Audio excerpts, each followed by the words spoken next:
people, well, I'm very excited this Friday to bring you, for this Friend Friday, my dear friend, Mark Olmstead, also known as the Trash Whisperer. Hello, Mark. Hello, vlog people. Hello, and this is Gaza. Gaza? Gaza is gorgeous. And we're about to go out, actually, onto the streets of Hollywood. Little Armenia's. Little Armenia, as it's called. Okay, tell me, how did you come to do this? Shall we just go and talk to me as we go? First of all, I just want to show, this is what I deal with every day, those couches. 311 people. This is about getting people to join in. What's 311? 311 is the city, you call the city and you say, I have couches to pick up, and they'll come and pick it up. They're very Really? efficient. Specifically, only couches? No, it's for all the services that are not 911 related. Oh, I thought maybe you called 311 for couches, you called like 211 for chairs, you called 711 for like, toilets or something. But there's a little bit of backstory. Well, what happened is that I was a bad boy for look at the nest. Quite so many years. I was your basic alcoholic, drug addict, party boy. Yeah. And then with HIV thrown in the 80s and 90s, yes. I developed a very bizarre. Not bizarre, but I lived so much in the present without thought of consequences because I thought death would handle it all, that I actually ended up drug dealing. And I just want to say that I don't think I would have done that if I didn't think that I was on my last, legs. So it didn't matter what you did, like consciously, no conscience and no repercussions, no accountability. You could do whatever the hell you wanted because you were going to die anyway. It allowed me to justify a lot of things that I think I would never have thought of doing. I would have been much too afraid of prison, but Yeah. And guess what? What? I was arrested. Yeah. And I didn't like, and they gave me a slap on the wrist, and I didn't like being a felon, so I faked my own death. Wait a minute, what does that mean? Well, I took my brother's, who died in 1991, I took his death certificate, and having my tweaking days, I became an excellent forger. And I forged his death certificate as my own and sent it into my parole officer. And they completely, and pretended to be him. Pretended to be him, and so you were dead. That my dead brother, recent dead brother, had just, been arrested, and what do I do? And they vacated the parole, and wow. I was, quote, back to normal, but I wasn't willing to stop doing the drugs or selling them. So you faked your own death to get out of your parole, to get out of your whole record, your probation. And you were dead. Yeah. You were dead. Yeah, but you know what? If you ever do that, people, move. Because when you don't move, eventually whoever ratted on you in the first place is gonna.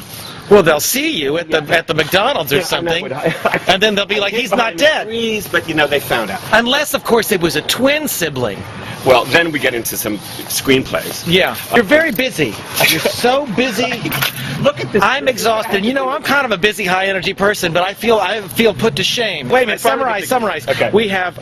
You're a drug addict. You're an alcoholic. You're HIV. You feel like you get a drug. You become a drug dealer. You get caught. You fake your own death to get out of your parole, and now here we are. But you can't give up drug dealing because why? Because of the money. Yeah.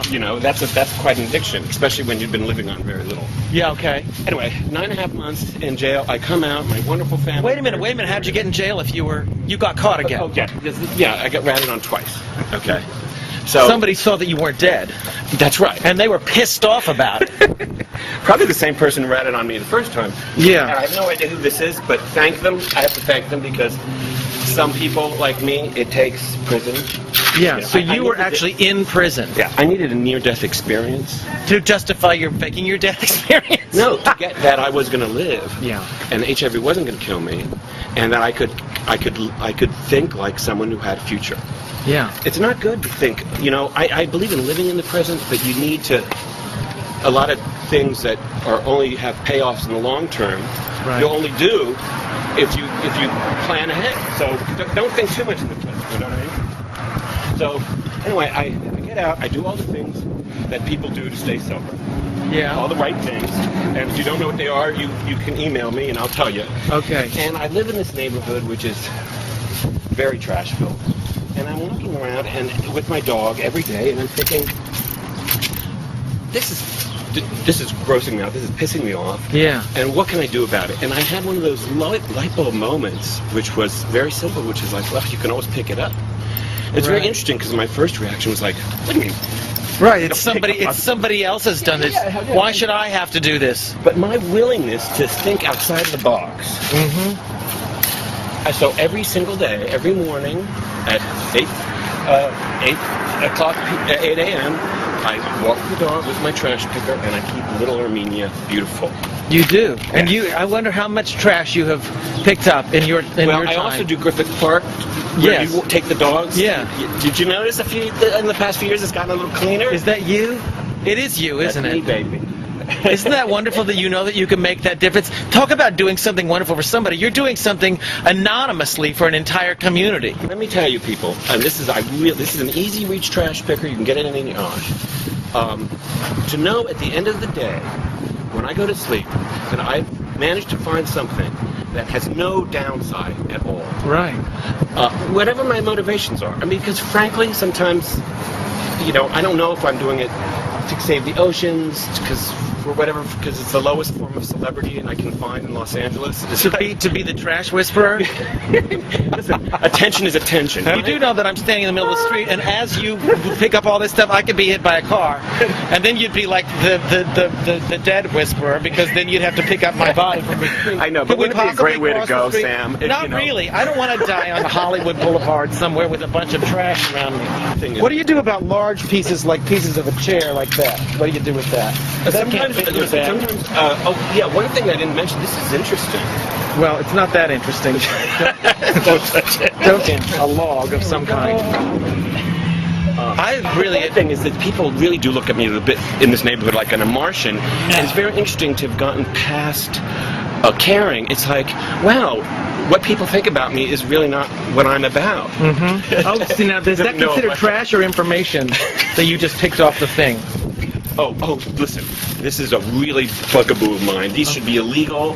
The amount of flyers that everyone goes like this. They pull the flyer for insurance. And they drop it on their, like that. It's terrible. If you haven't guessed, I met Mark through my 12-step program, and where I often hear great moments of wisdom from him, and often related to trash, I want to say, and I don't mean that in a funny way. I mean, it's really extraordinary. I think you have an amazing philosophy.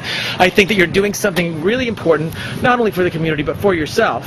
You know that he picks up trash in this neighborhood every single day for you.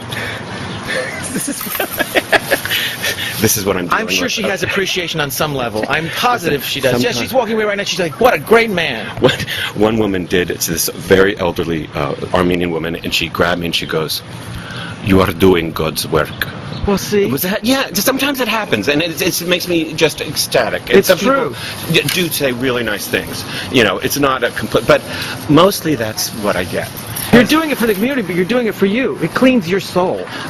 Every piece of trash that you pick up is a little trash from your own. 4 bags a day for 3 years. That's 1,700 bags a year. Do you know how many trucks that is? That's a lot. So people, I'm just telling you, if you want to. Here's the other thing, is that when I pick up the trash that I didn't think I could pick up, I realize how often I'm misfiling things in my life under things I can't change and things I can. Exactly. So then I'm like, oh wow, I can actually do that.